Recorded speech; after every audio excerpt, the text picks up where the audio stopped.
الحق الوكيل القوي المتين المميت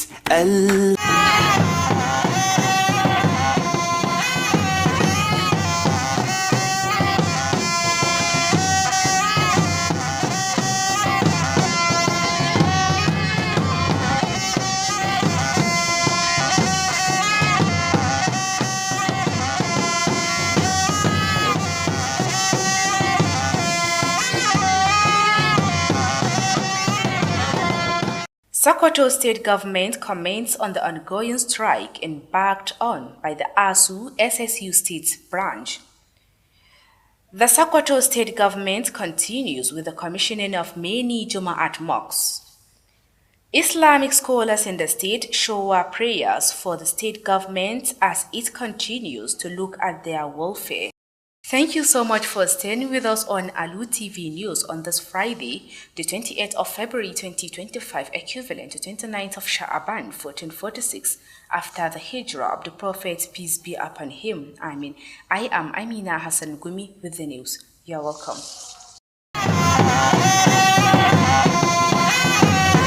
The Sokoto State Government has accused the Academic Staff Union of Universities, ASU, of politicization of the industrial action recently embarked upon by its Sokoto State University, SSU branch.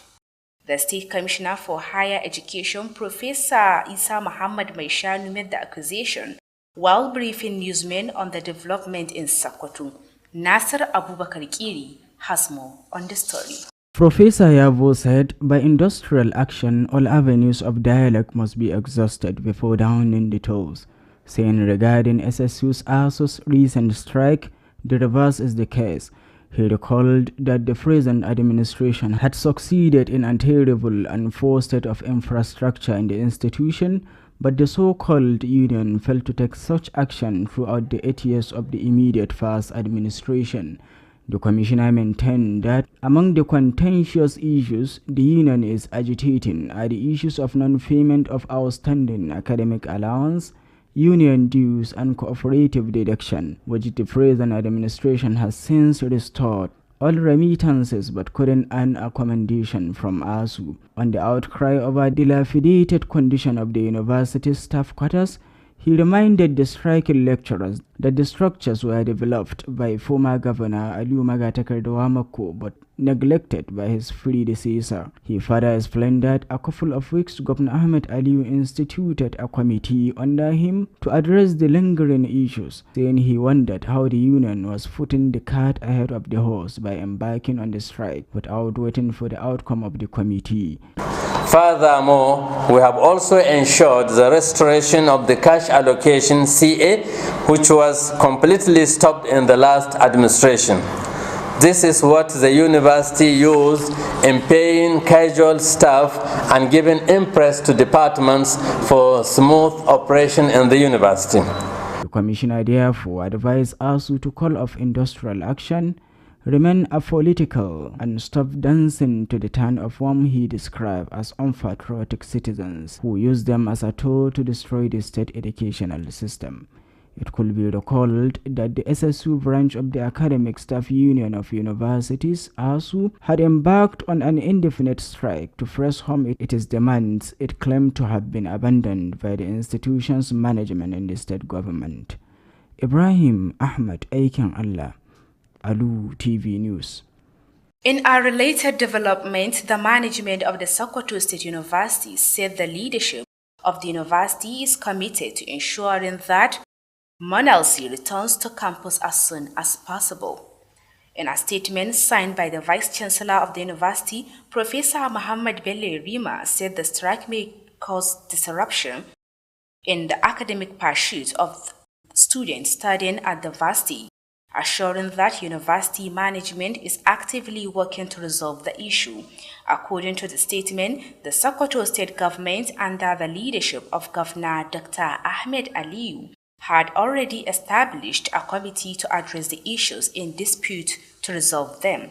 This committee was scheduled to finalize its report and submit it to the visitor. this ongoing intervention, ASU unfortunately decided to proceed with the strike action. He therefore urges all members of the university community to maintain law and order, refrain from making unnecessary comments about the strike, and remain patient as the management is working towards a swift resolution. The statement also employed students to utilize the period of disruption to focus on their academic pursuits, including completing assignments, conducting research, and engaging in other academic activities. Sokoto State Government says it will continue to prioritize the promotion of religious affairs in the state. Governor Ahmed Ali Sokoto stated this during the commissioning of the remodeled Muhammad Jabi Juma'at Mosque in the Wamako local government area of the state. Abdurrashid Wadat Buhari has the details. The governor, who was represented by his deputy engineer Idris Muhammad Gober, said this is in fulfillment of his campaign promises towards ensuring the propagation of Islamic affairs in the states. The governor said this brings the total number of 6 remodeled, renovated and rehabilitated Jumu'at mosques in the states. He further added that the administration will continue to accord utmost priority to ensure the welfare of Islamic affairs in the states. In his remark, the Commissioner for Religious Affairs, Associate Professor Jabir Sani Mahula, explained that apart from the renovation of the mosques, the state government is providing welfare to many imams of the Jumu'at mosques and Islamic scholars as an attempt to make them composed. Associate Professor Jabir charged those maintaining the mosques to ensure its cleanliness, as the state government is providing monthly allowances for upkeep of the mosques. Sultan of Sokoto Muhammad Saad Abubakar, represented by the Waziri of Sokoto Professor Sambu Wali Junaid, while congratulating the governor for the giant strides toward uplifting Islamic affairs, also called on the Muslim Ummah to always be attending the prayers in the mosques to keep the mosques busy and functional. The event had many dignitaries and Muslim worshippers in attendance in the states. Assalamu alaikum. Abdurrashid Badata Buhari, Alu TV News. Don't forget you are watching Alu TV News transmitting from Sokoto, the state of the Caliphate. You can also watch us through our social media handles at Alu TV on our YouTube channel, while on our Facebook page you can view us at Alu TV News. You can also download our mobile application on the Play Store by searching Alu TV and watch our previous programs, or watch us live while the program is running. The news will continue. A 5-day prayer mosque at Bado Quarters area has been upgraded to a Jumu'at mosque in the state metropolis. Our religious affairs Bashar Sudengi attended the event for Alu TV News and now reports. The mosque was upgraded to Jumu'at mosque following some dispute among the people of the area. Speaking, the State Commissioner for Religious Affairs Dr. Jabir Sani Mahula, represented by Director of Planning of the Ministry Mallan Abubakar Sani Turankawa, expressed appreciation for the development, citing the immense contribution of the present administration toward improving Islamic activities, particularly the construction and rehabilitation of mosques in the state. According to him, the Sokoto state government has clinched the first position across the country toward propagating Islamic activities. He noted that just recently, the present administration had distributed food items and cash assistance to the chief imams and their deputies.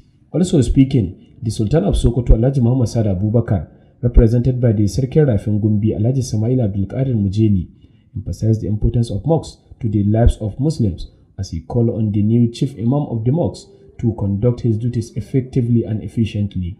He also commended the state governor Ahmad Aliyu for his concern towards enhancing Islamic activities, particularly the construction and rehabilitation of mosques across the state. In their separate remarks, the representatives of the chairman of Wamako local government and the chairman of the Badu Quarters Community Development, they all pledged their continued support in promoting Islamic affairs in the area. Sheikh Abdullahi Abba emerged the first chief imam of the mosque, while Mallam Bashir Nadabu Eretz Akua was appointed as his deputy, and Mallam Tukur Abdullahi Gwadabaw as Muazzin, the caller of the mosque. While delivering his first Friday sermon, which discussed testifying that there is no God except Allah and performing good deeds, he led 2 raka'at Jumu'at prayer. That has been the report. I am Bashar Sudengi, reporting for Alu TV News. Islamic scholars in the state have commended Governor Ahmed Aliyu for his efforts in striving Islamic activities in the state.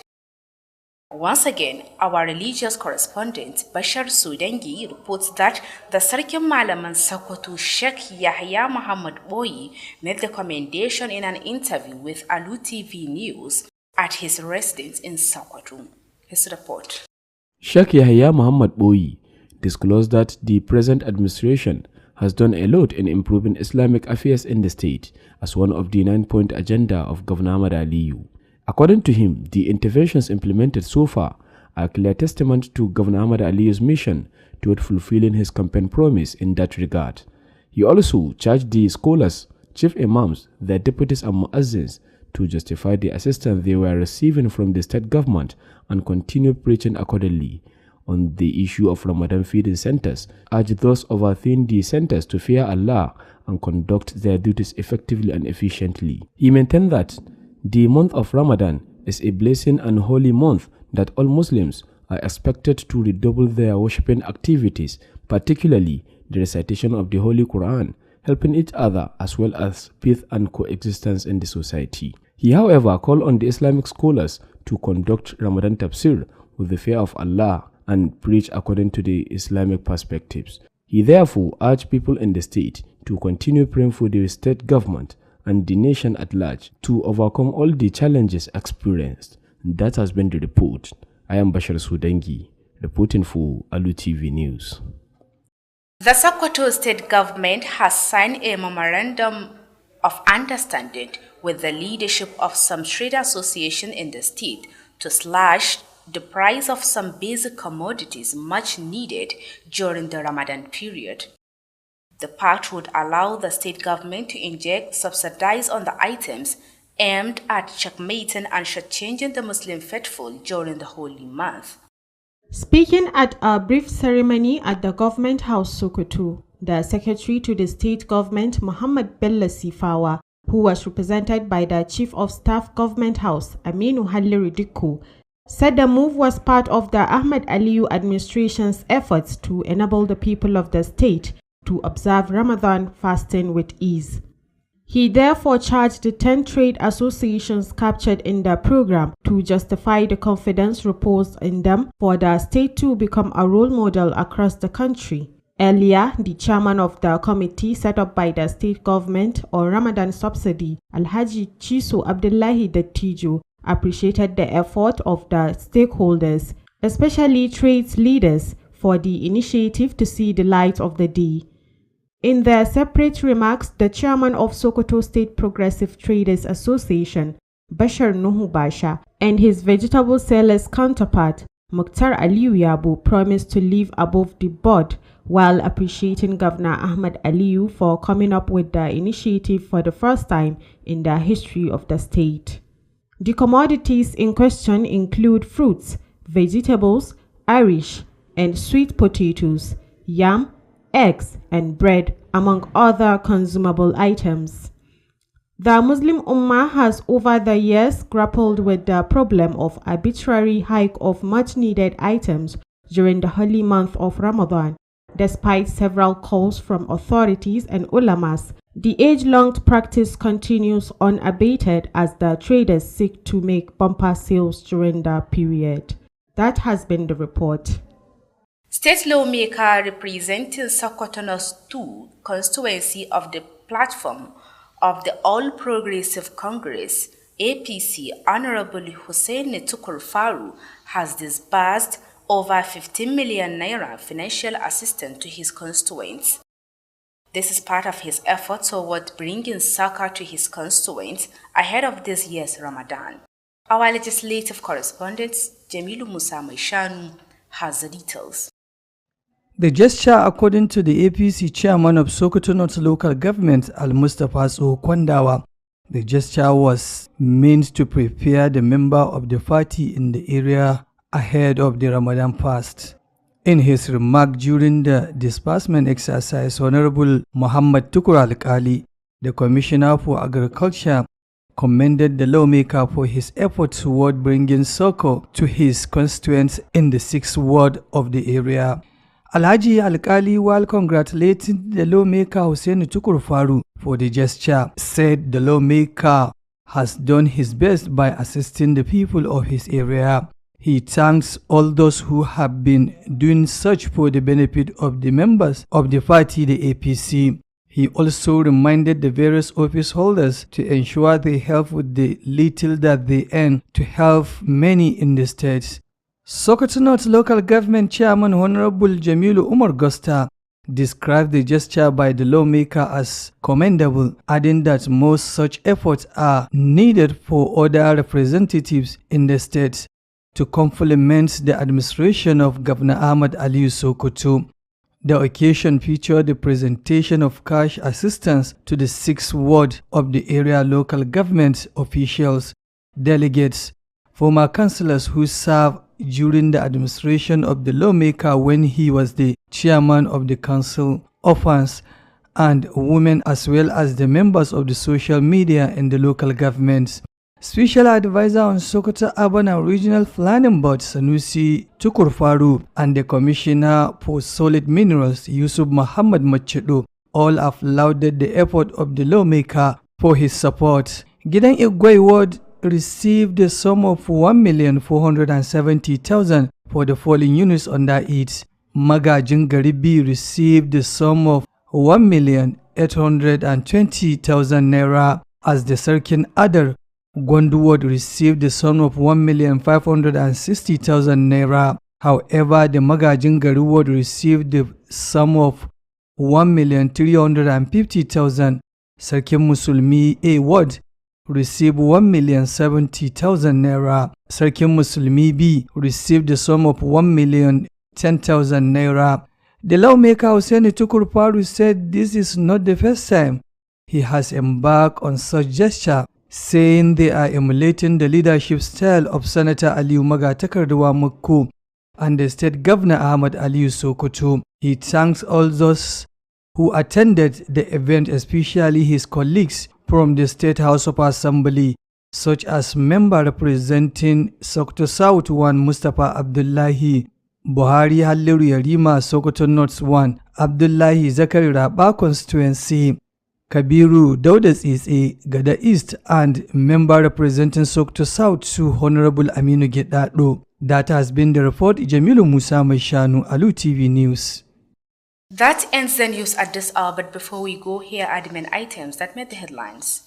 We reported to you that the Sokoto state government has broken the silence on the ongoing strike embarked on by the Academic Staff Union of Universities, Sokoto State University Branch Office.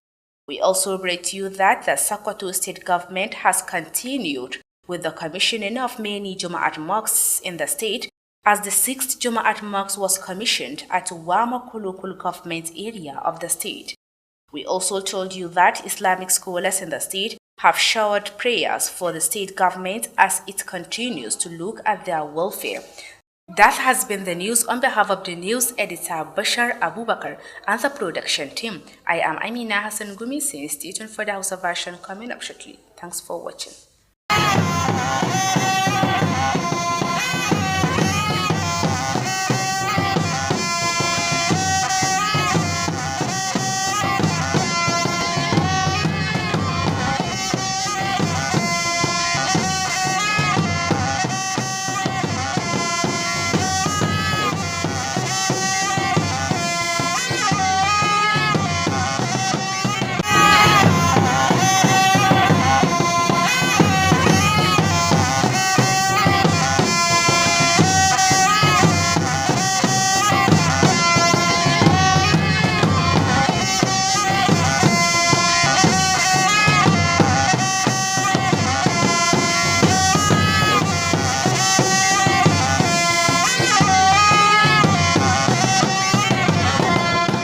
A labarunmu na yau za ku ji cewa gwamnatin jihar Sokoto ta magantu kan yajin aikin da malaman jami'o'i reshen jami'ar jihar Sokoto ke ci gaba da yi a halin yanzu. Gwamnatin jihar Sokoto tana can ta ci gaba da buɗe manyan masallatan Juma'a da take ci gaba da gyarawa. Za kuma ku ji cewa gwamnatin jihar Sokoto na shan addu'o'i ga malaman addinin musulunci saboda ta kula da jin daɗin su. Masu kallo, barka da ranar yau Juma'a 28 ga watan Fabrairu shekara ta 2025 miladiya, daidai da 29 ga watan Sha'aban shekarar musulunci 1446 bayan hijirar halitta Muhammadu Rasulullah sallallahu alaihi wasallam daga Makka zuwa Madina. Suna na Bashir Abubakar ɗauke da fassarar labarunmu na wannan lokacin. Gwamnatin jihar Sokoto ta zargi malaman jami'o'i musamman reshen jami'ar jihar Sokoto kan siyasantar da yajin aikin da ake can ana yi a wannan jami'ar. Kwamishinan ilimi mai zurfi na jihar Sokoto, Farfesa Isa Muhammad Mai Shanu, shine wannan ya zargin a lokacin da yake magantawa a gaban manema labaru, daga cikinsu kuwa har da wakilinmu Nasir Abubakar Kiri. Gashi kuma kan layi da cikin rahoton. Farfesa Yabo ya ce kafin a ɗauki matakin yajin aiki dole ne a tabbatar da an yi amfani da duk hanyoyin tattaunawa. Yana mai cewa dangane da yajin aikin ASU na jami'ar jihar Sokoto kwanan nan, akasin haka ne ya faru. Ya tunatar da cewa gwamnatin yanzu ta karɓi ragamar mulki a wani yanayi na rashin kyawun kayayyakin more rayuwa a jami'ar. Amma ƙungiyar da ake kira ASU ta kasa ɗaukar irin wannan mataki a tsawon shekaru 8 na gwamnatin da ta gabata. Kwamishinan ya jaddada cewa daga cikin batutuwan da ƙungiyar ke ƙorafi a kansu sun haɗa da rashin biyan kuɗaɗen allowance na malaman jami'a da kuɗaɗen haɗin gwiwa na ƙungiyar, wanda gwamnati mai ci ta maido da dukkanin biyan kuɗaɗen tuntuni, amma hakan bai samu yabo daga ƙungiyar ta malaman jami'a ba. Dangane da koke-koken da ake yi kan lalacewar gidajen malamai a jami'ar, ya tunatar da malaman da ke yajin aiki cewa gine-ginen an samar da su ne tun zamanin tsohon gwamna Aliyu Magatakardawa Makko, amma daga baya aka yi watsi da su a lokacin wanda ya gaje shi. Ya ƙara da cewa makonni 2 da suka wuce, gwamna Ahmed Aliyu ya kafa kwamiti a ƙarƙashinsa don duba waɗannan matsaloli. Yana mai mamakin yadda ƙungiyar ta ɗauki matakin yajin aiki ba tare da jiran sakamakon binciken kwamitin ba. Yana daga cikin abin lura kuma cewa wannan gwamnati tana zuwa ta mayar da abin da ake cewa cash allocation, wato kuɗin da ake bayarwa ko interest, wanda ke da su gwamnati ke amfani a jami'a ke amfani wajen biyan casual staff da ake ɗauka, da kuma abin da ake ba ainihin sassa daban-daban na jami'a ɗin domin gudanar da ayyukansu na yau da kullum.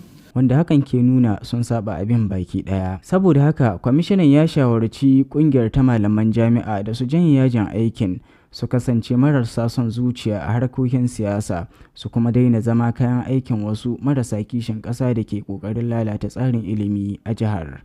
Ana dai iya tuna cewa reshen jami'ar jihar Sokoto na kungiyar malamai ya fara yajin aiki ba tare da iyaka ba don tilasta cika bukatunsu da suka ce an yi watsi da su daga bangaren shugabancin jami'ar da kuma gwamnatin jiha. Ibrahim Ahmad, aikin Allah, labarun Alu Tv. To a to mai kama da wannan kuma mahukuntan jami'ar jihar Sokoto sai kira ga masu gudanar da yajin aiki na wannan jami'ar da su yi Allah da Annabi su dawo domin ci gaba da harkokin karatu a wannan jami'ar. Mahukuntan sun bayyana cewa suna duk mai yiwuwa ganin cewa an magance matsalar da ta taso, abin da ta haddasa da tahiya yajin aiki ga malaman wannan jami'ar. A wata sanarwa da muka samu mai ɗauke da sa hannu ta, kamar yadda aka sani dai ana turka-turka tsakanin mahukuntan jami'an da malaman jami'ar na ganin cewa an biya musu waɗansu bukatu da suka gabatar a gwamnatin jihar Sokoto, abinda ya haddasa cewa ma halin da ake ciki so riga sun ruga yajin aiki. Sanarwar ta ƙara kira ga ɗalibai da su yi amfani da lokacin da suke gida wurin wannan zaman dole na yajin aiki, na su mai da hankali ga karatunsu da kuma yin wasu ayyuka da aka basu da bincike-bincike, domin dai ganin cewa abin da aka koya musu bai hita cikin kansu ba.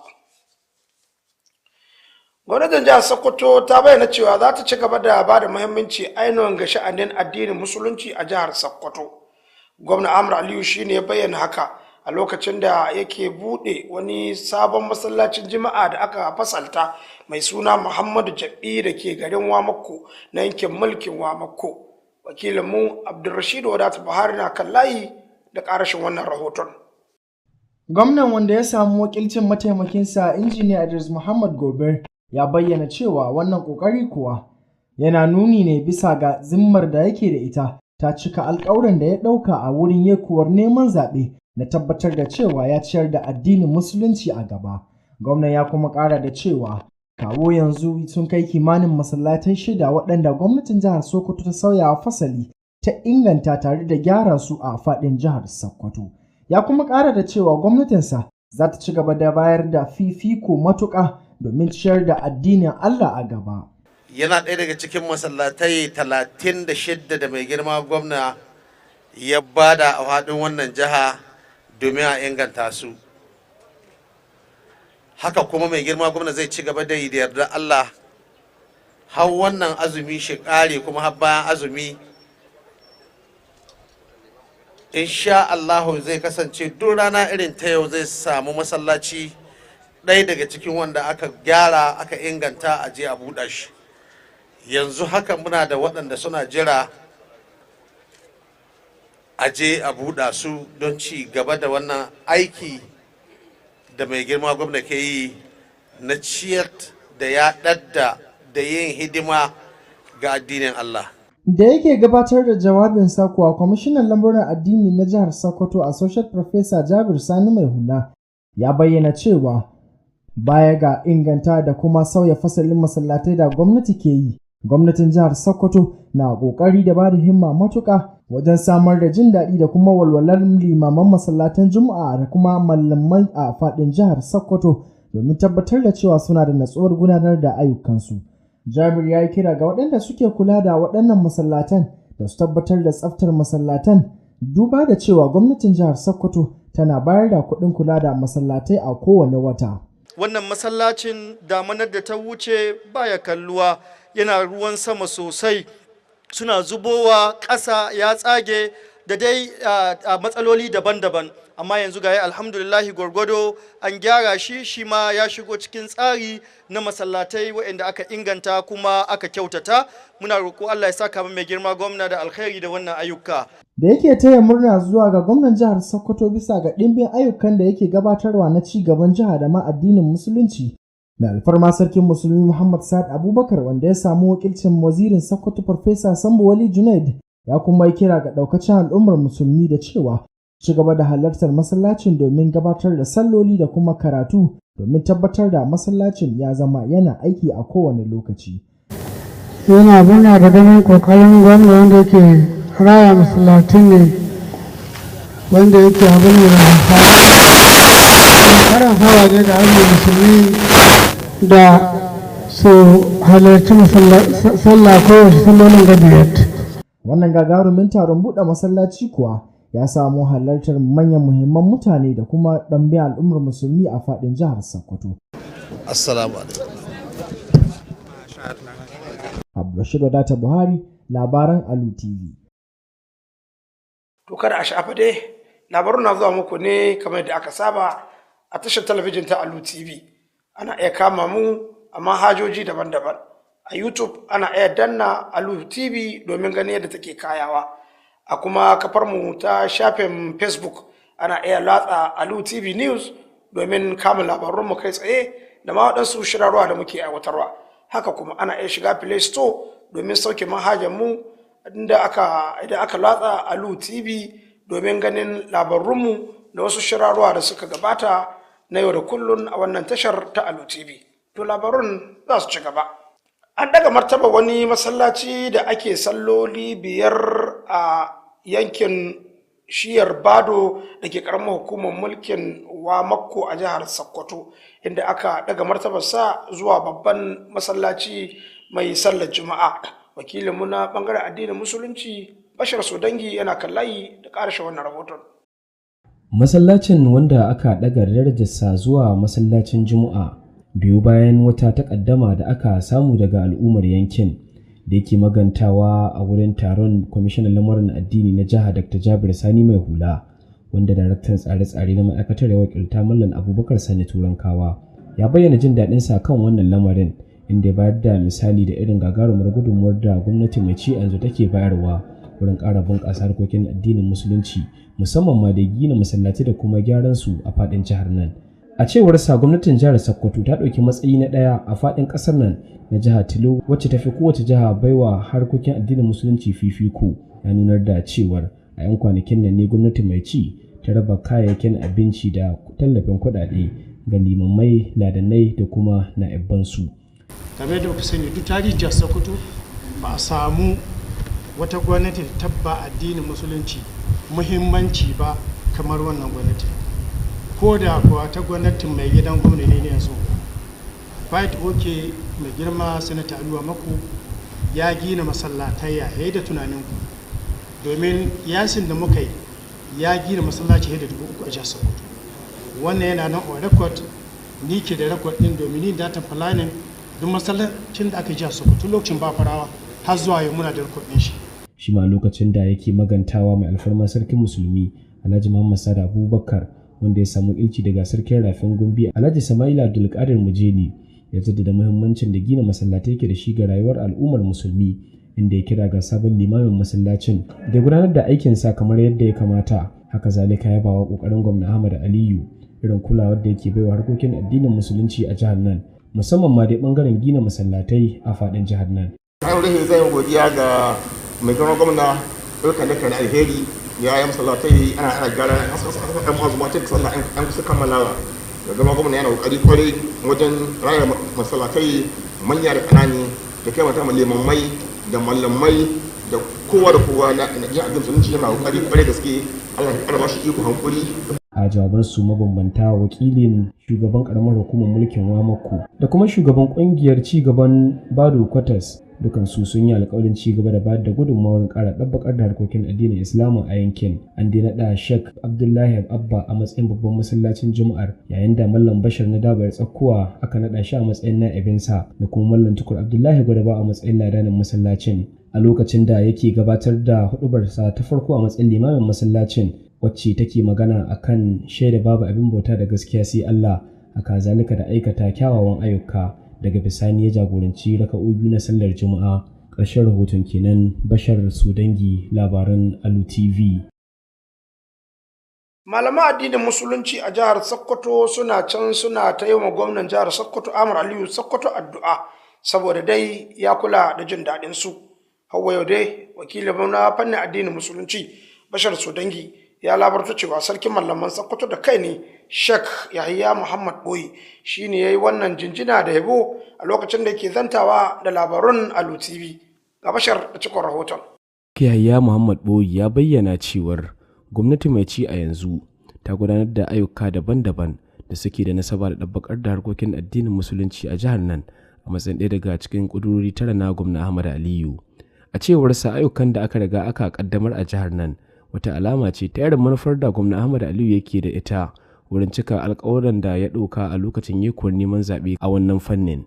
Haka zalika ya yi kira ga malamai, limamai, na'ibbai da ladannai da su yi amfani da tallafin da suke samu daga gwamnati ta hanyar ci gaba da koyarwa kamar yadda ya dace. Da yake magantawa kan lamarin cibiyoyin ciyarwa a lokacin azumin watan Ramadana, Sheikh Yahya ya yi kira ga 'yan kwamitin da suke kula da wannan aikin da su sanya tsoron Allah da nagarta a lokacin da suke gudanar da ayyukansu. Haka zalika ya nunar da cewar watan Ramadana wata ne mai albarka, kana wata ne mai alfarma wanda ake sa ran dukkanin musulmi za su ƙara matsakami ga harkokin ibada, musamman ma dai karatun Alkur'ani mai girma, taimakon juna tare da wanzar da zaman lafiya tsakanin al'umma.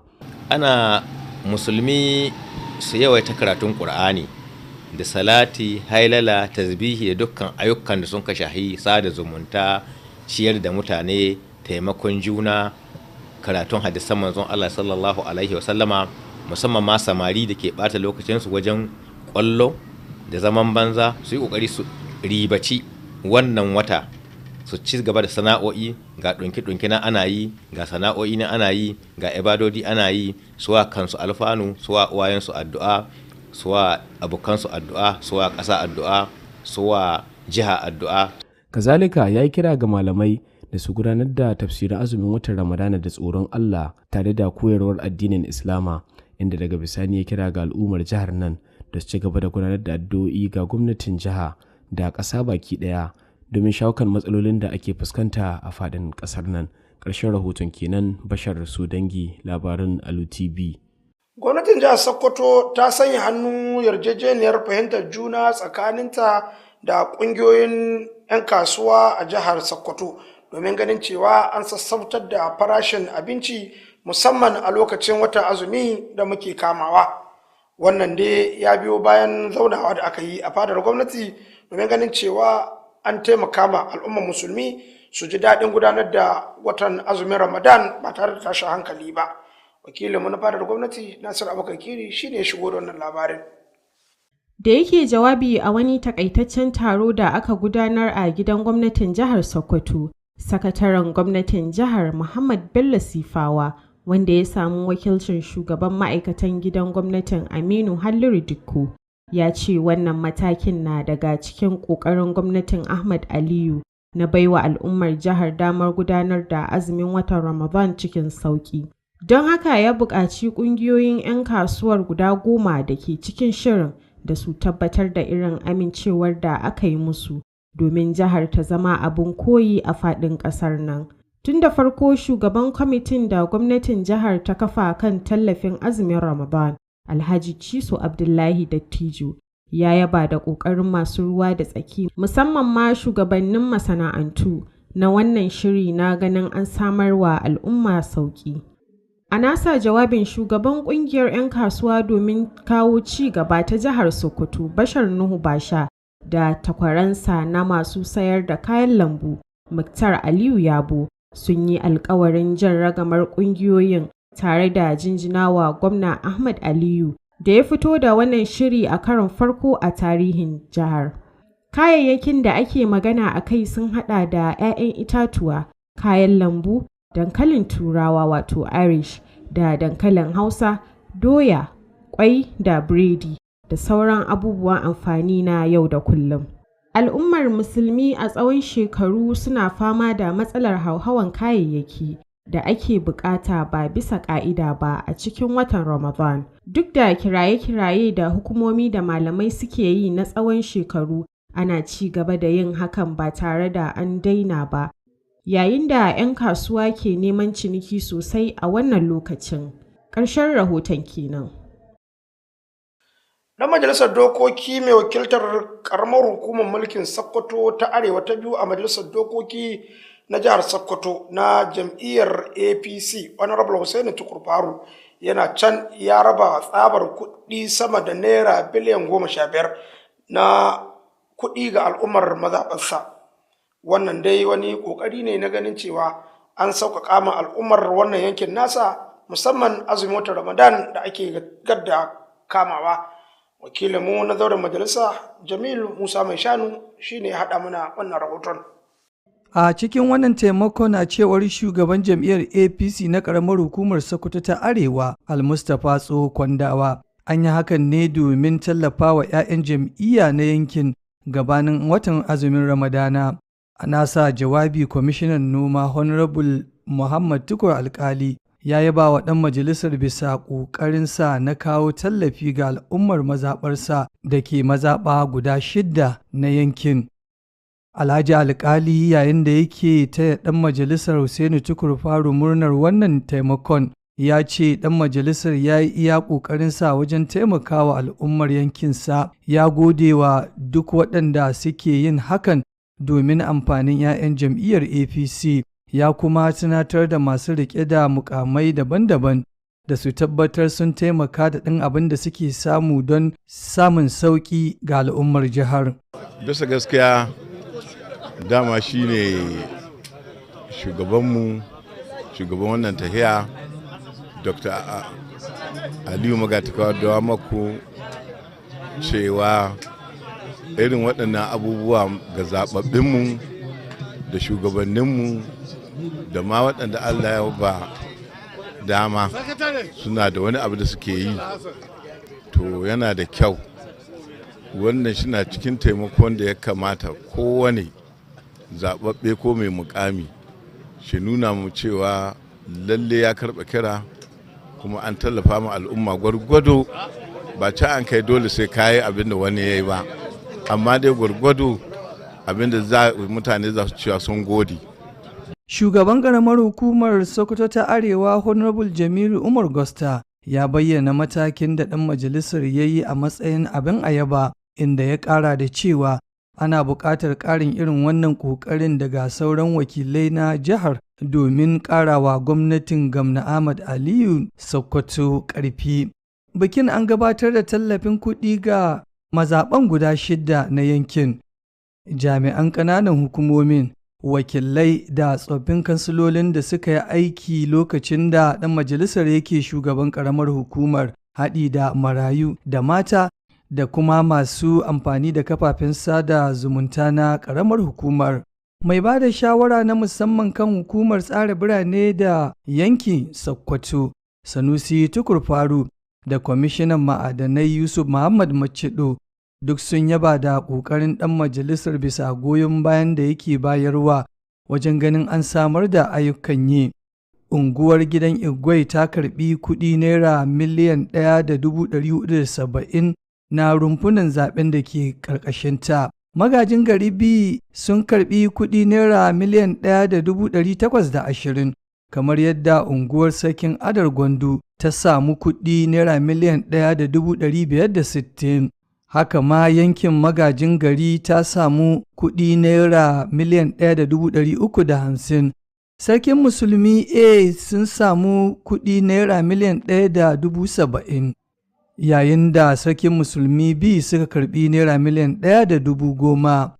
Ɗan majalisar Hussaini Tukuru Faru ya ce wannan ba shi ne karin farko ba da ya fara gudanar da irin wannan aikin, yana mai cewa suna koyi da salon shugabancin Sanata Aliyu Magatakardawa Makko da kuma gwamnan jihar Sokoto Ahmad Aliyu. Ya godewa dukan waɗanda suka halarci taron, musamman takwarorinsa na majalisar dokokin jihar, kamar ɗan majalisa mai wakiltar Sokoto ta Kudu ta ɗaya Mustapha Abdullahi da kuma Buhari Halliru Yarima mai wakiltar Sokoto ta Arewa ta ɗaya.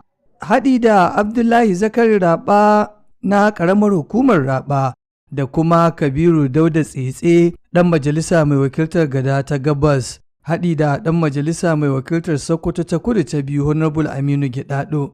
Ƙarshen rahoton kenan. Jamilu Musa Mai Shanu, labaran Alu TV. To masu kallon mu duka iya abin da muke ɗauke da su a cikin labarun namu, kayan mai ban kwana ga bitar waɗansu da aka rigaya aka ji.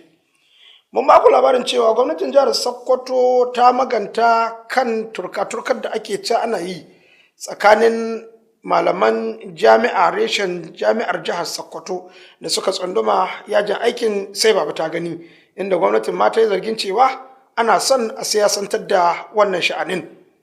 Mun kuma kawo muku labarin cewa gwamnatin jihar Sokoto ta bayyana cewa za ta ci gaba da buɗe masallatan Juma'a domin ganin cewa an inganta sha'anin addinin musulunci.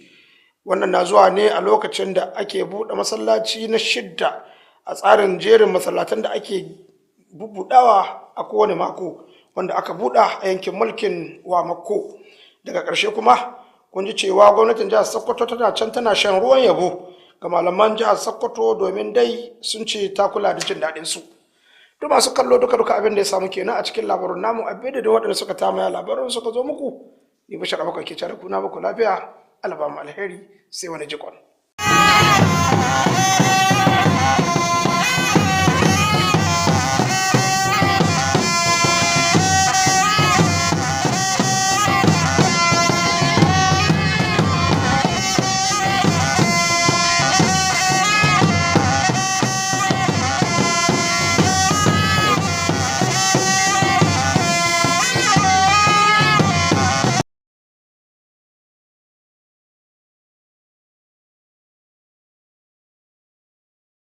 بسم الله الرحمن الرحيم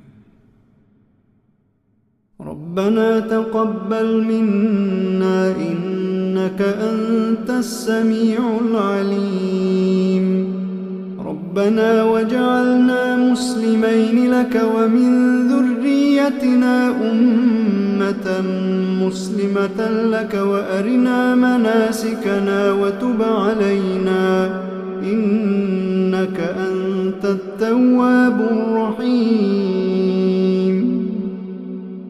ربنا آتنا في الدنيا حسنة وفي الآخرة حسنة. Dr. Ladin 70s herbal mixture. Dr. Ladin, good for children and adults too. Dr. Ladin, what's it be the medicine?